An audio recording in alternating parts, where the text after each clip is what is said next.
Bonjour à tous et bienvenue dans cette nouvelle vidéo. C'est Max de la chaîne L'Investisseur Indépendant et on se retrouve aujourd'hui pour une vidéo un petit peu particulière puisqu'on va parler aujourd'hui d'actionnaires activistes. Alors si vous êtes passionné un petit peu par la bourse, par les marchés financiers, par tout ce qui gravite autour de ce monde-là, c'est probablement un terme que vous avez déjà entendu, mais je ne sais pas si vous savez réellement ce qu'il se cache derrière ce terme. Et donc, moi, je me suis quand même assez souvent posé la question, puis j'ai fait un peu des recherches là, du coup, sur les derniers jours, et je me suis dit, je vais en faire une vidéo parce que potentiellement, ça pourrait intéresser quelques personnes. Alors, je pense que ça aurait mieux marché sur une chaîne où il y a 100 000 abonnés que sur une chaîne où il y en a moins de 100, c'est sûr. Mais écoutez, c'est quelque chose dont j'avais envie de parler, c'est ma chaîne, donc voilà, j'ai décidé de le faire, et j'espère quand même que ça va pouvoir inspirer ou apporter quelques informations à certains d'entre vous, en tout cas. Donc, je vais me baser sur des articles que j'ai trouvés sur Internet qui parlent de ça. Vous aurez bien évidemment, je ne vais pas le dire à chaque fois, mais vous aurez bien évidemment tous les articles qui seront en description de la vidéo. Et je vais aussi me baser sur des PDF synthétiques que ChatGPT m'a fait de ces articles pour qu'on puisse se concentrer sur l'essentiel et qu'on puisse faire des vidéos qui soient un peu plus courtes parce que c'est vrai que c'est assez embêtant pour beaucoup de monde, je pense, de taper des vidéos de 40-45 minutes, autant pour moi à enregistrer et à monter que pour vous à regarder. Donc je vais essayer de faire des vidéos qui soient un peu plus synthétiques. Voilà. Donc là aujourd'hui, je vous accueille sur un article des Échos. Encore une fois, vous aurez le lien en description, qui nous dit donc, qui date de février 2025 et qui nous dit la journée des investisseurs de BP, ce mercredi pourrait être le théâtre d'un combat entre actionnaires. De quoi confirmer l'esprit combatif des actionnaires activistes qui se prépareraient à mener de nombreuses campagnes cette année. Donc BP, pour ceux qui ne connaissent pas, c'est un groupe, enfin, normalement je pense quand même que vous le connaissez, vous voyez peut-être pas de quoi on parle, mais c'est un groupe pétrolier un petit peu comme Total, qui est un groupe anglophone. Et donc, on a des investisseurs activistes qui étaient donc actionnaires de chez BP, qui demandaient du coup des modifications dans la politique de direction du groupe, notamment BP avait pris des décisions en fait de partir un peu plus sur des énergies vertes, le renouvelable, et en fait les actionnaires activistes eux veulent du rendement à tout prix et donc demandaient au groupe d'abandonner en fait cette direction-là pour se concentrer sur des choses très terre à terre, donc le pétrole et le gaz qui sont leur cœur de métier et qui continuent de rapporter avec des marges assez larges, etc. Donc, je ne vais pas vous lire l'article, il sera en description, mais ça vous donne une idée déjà de ce qu'est un investisseur activiste et de ce qu'ils font généralement. Et du coup, je me suis basé aussi sur un autre article que vous aurez en description et j'ai demandé à ChatGPT de m'en faire une synthèse pour vous présenter en fait c'est quoi un investisseur activiste et quels sont les différents types d'investisseurs activistes parce qu'il n'y en a pas qu'un seul type, il y en a plusieurs et c'est ce qu'on va voir dès maintenant. Donc voilà, donc les types d'investisseurs activistes, le guide complet, donc inspiré de l'article de Candor 2025 que vous avez en description. Donc l'activisme actionnarial est une stratégie d'investissement où des actionnaires influencent activement les décisions d'une entreprise afin d'améliorer sa performance, sa gouvernance ou son impact environnemental et social.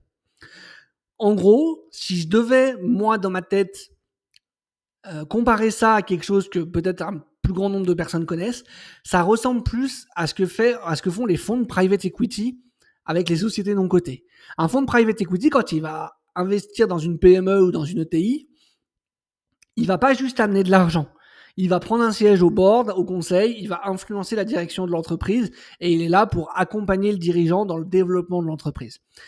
C'est un peu ce qu'essayent de faire les activistes, des investisseurs activistes, mais sur des groupes cotés beaucoup plus gros, où ils essayent en fait d'influencer un petit peu la politique et la direction des entreprises. Donc on va voir dans quel sens ils peuvent être amenés à faire ça.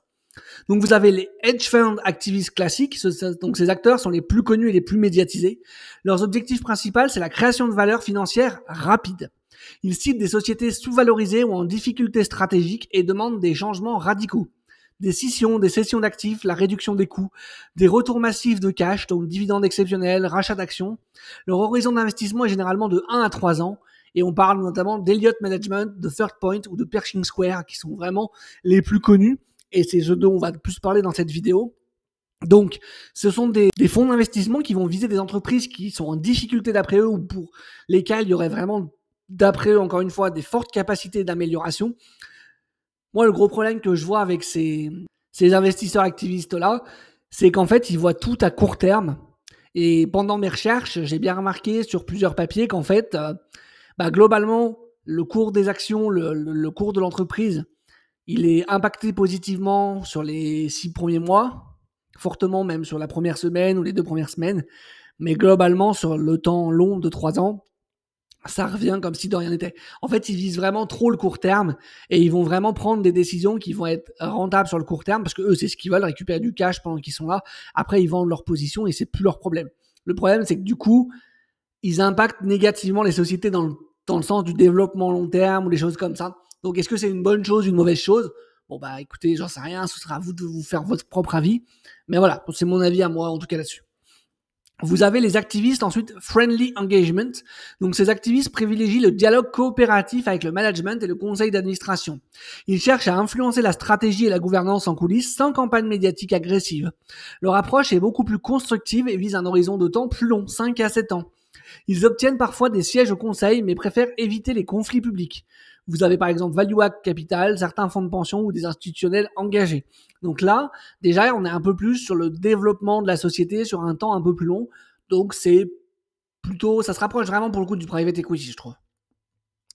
Vous avez également du coup les activistes agressifs. Donc cette catégorie utilise des tactiques de confrontation directe. Elle lance des campagnes publiques, donc médias, lettres ouvertes, réseaux sociaux, et cherche à rallier d'autres actionnaires pour mettre le conseil et le management sous pression. L'objectif est de forcer un changement rapide, donc remplacement des dirigeants, refus d'opérations, M&A, scission. Ces activistes s'appuient souvent sur la menace d'une proxy fight, donc bataille des procurations, pour faire passer leurs résolutions. Et des fois, avec moins de 3% du capital d'une société, ils arrivent à faire virer le PDG. Donc ça peut aller quand même assez loin.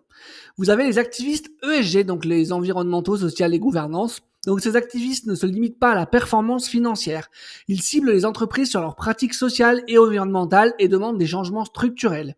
Réduction des émissions carbone, meilleure gestion des ressources, diversité au conseil, politique de rémunération plus responsable. L'exemple emblématique, c'est Engine numéro 1 qui a mené en 2021 une campagne réussie contre ExxonMobil en faisant élire 3 administrateurs favorables à la transition énergétique.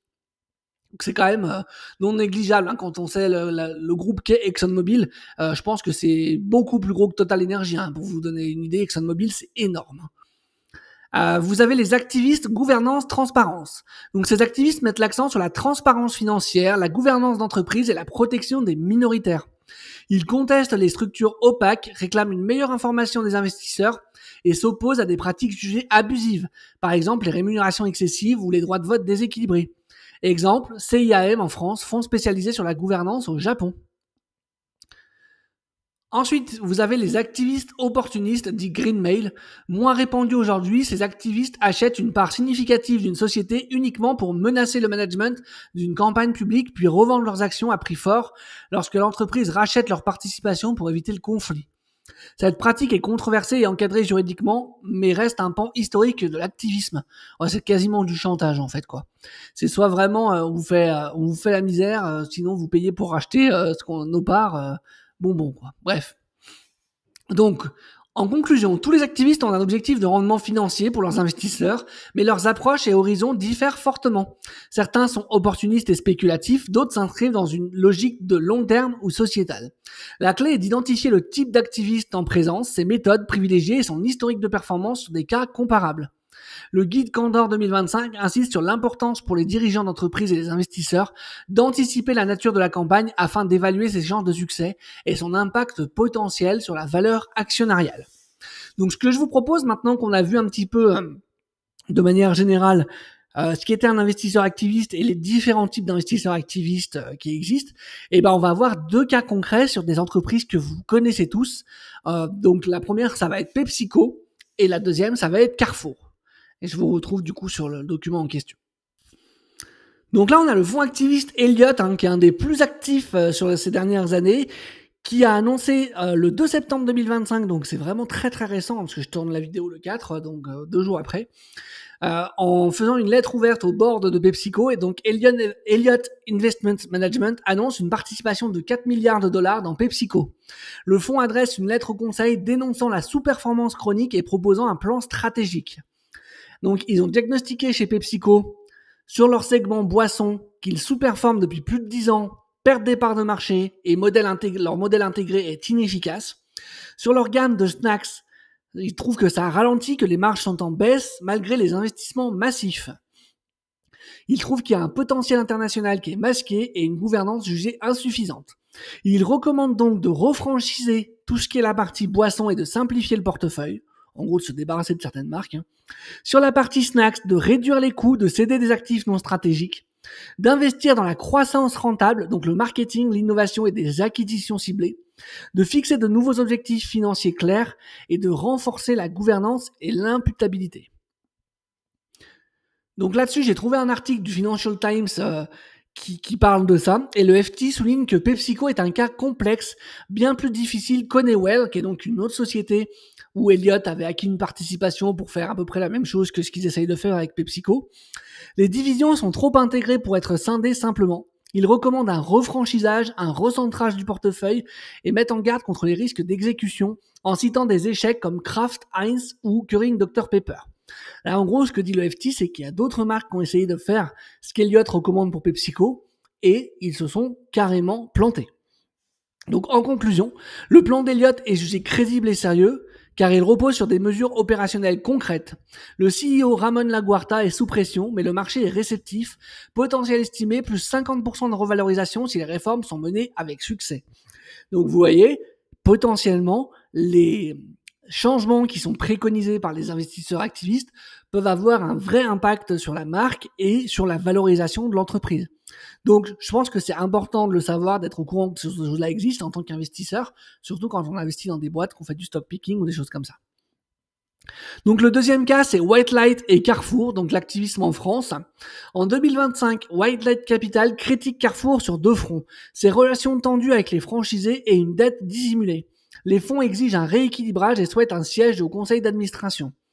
Donc, White Light accuse Carrefour d'une dette cachée de 1,5 milliard de dollars, donc du factoring au Brésil et des retards fournisseurs. Fragilité du modèle de franchise contestée par des franchisés qui menacent de créer un réseau alternatif nommé Projet X. Effectivement, en faisant des recherches, j'ai remarqué que le groupe Carrefour, qui est en perte de vitesse déjà depuis des années, sous Manuel Bompard, a décidé une politique de franchisation de ses magasins massives, c'est-à-dire qu'en fait, ils se débarrassent des actifs pour les franchiser. Et le problème, c'est que les franchisés aujourd'hui sont très très mécontents des conditions sur lesquelles ça se passe et des partenariats qu'ils ont ensuite avec la centrale d'achat Carrefour. Et ils sont en train aujourd'hui de se regrouper et de faire en sorte de créer leur propre centrale d'achat pour ne plus avoir aucun rapport avec Carrefour. Donc c'est assez tendu, effectivement. Donc Carrefour a réagi et il rejette ces accusations, rappelant sa notation BBB solide. Donc ça, c'est les fameuses agences de notation. L'impact boursier reste limité, plus 0,27% seulement. White Light est critiqué pour un ton jugé trop médiatique et pour son absence remarquée à l'Assemblée générale. Ce cas illustre un activisme plus conflictuel. White Light combine attaques financières, opérationnelles et de gouvernance. Ils veulent un siège au conseil d'administration. Un exemple parlant pour montrer les spécificités françaises et les limites d'une approche trop agressive. Donc ces deux cas montrent deux visages de l'activisme actionnarial, un playbook classique structuré et crédible avec Elliott et une approche plus contestée et médiatique avec White Light. Ils illustrent à la fois le potentiel de création de valeur et les limites d'une telle stratégie.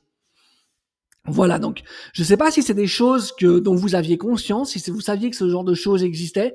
En tout cas, je pense que c'est quand même des choses qui sont importantes à savoir et à connaître, surtout quand, encore une fois, on fait du stock picking. Et du coup, moi, je suis assez curieux de savoir, est-ce que du coup, vous, ce serait un red flag total de savoir qu'il y a des actionnaires activistes qui visent une société pour investir dedans, ou au contraire, est-ce que vous seriez prêt à surveiller un petit peu que font ces activistes, sur quelle société ils souhaitent se positionner, pour pouvoir peut-être suivre les moves et faire les mêmes mouvements qu'eux, et du coup rentrer en même temps qu'eux et potentiellement ressortir en même temps qu'eux, en sachant bien évidemment que ça marche pas dans 100% des cas, on est bien d'accord, mais je suis assez curieux d'avoir vos retours là-dessus. Voilà, bah écoutez, c'était une vidéo un petit peu particulière par rapport à ce que j'ai l'habitude de faire. N'hésitez pas à me dire en commentaire, en tout cas, si c'est un genre de format qui vous plaît, si c'est quelque chose que vous connaissiez également, et si vous avez envie que je fasse un peu plus de ce genre de contenu sur des choses dont on n'entend pas forcément beaucoup parler, mais qui existent et qui peuvent quand même avoir un impact assez conséquent sur les entreprises sur lesquelles on peut être amené à investir, surtout quand on fait du stock picking, ce qui n'est quand même moins mon cas que d'autres investisseurs, mais voilà. En tout cas, je vous rappelle que vous avez deux liens en description. Donc le premier, c'est le lien pour télécharger mon outil, le DiversiScore, qui va vous permettre de savoir si aujourd'hui votre patrimoine est diversifié ou pas, en vous attribuant un score de diversification qui va de 0 à 100, qui va également vous amener une recommandation, j'aime pas trop ce mot, mais qui va vous conseiller en tout cas sur dans quelle classe d'actifs vous devriez investir, qui est la plus inversement corrélée avec les actifs que vous avez actuellement en portefeuille. Et vous avez également accès à une matrice de corrélation générale pour voir un petit peu quelle classe d'actifs bouge de manière inversement corrélée ou de manière complètement corrélée avec quelle autre classe d'actifs. Donc ça peut vous aider en tout cas dans la construction de votre patrimoine. Et puis également, si vous souhaitez investir sur le monde des crypto-monnaies, que vous ne vous êtes jamais lancé, que c'est un monde qui vous fait peur et que vous ne savez pas trop par où commencer, j'ai créé un guide où je vous montre étape par étape comment acheter vos premières crypto-monnaies, que ce soit de manière centralisée ou décentralisée, capture d'écran à l'appui. Vous avez vraiment juste à suivre les étapes les unes après les autres, c'est très simple. Voilà, écoutez, j'espère que cette vidéo vous aura plu. Si c'est le cas, n'hésitez pas à liker, commenter, partager. Comme d'habitude, ça m'aide beaucoup pour le référencement. Si jamais vous connaissez des gens qui pourraient être intéressés par ce type de contenu, n'hésitez pas à leur partager la vidéo. Si vous n'êtes pas abonné, je vous invite vraiment à aller le faire et à activer la cloche pour ne pas manquer la sortie des prochaines vidéos. Et moi, j'espère vous retrouver justement sur une prochaine vidéo pour vous aider à vous aussi devenir un investisseur indépendant. Et je vous dis allez, ciao, à la prochaine!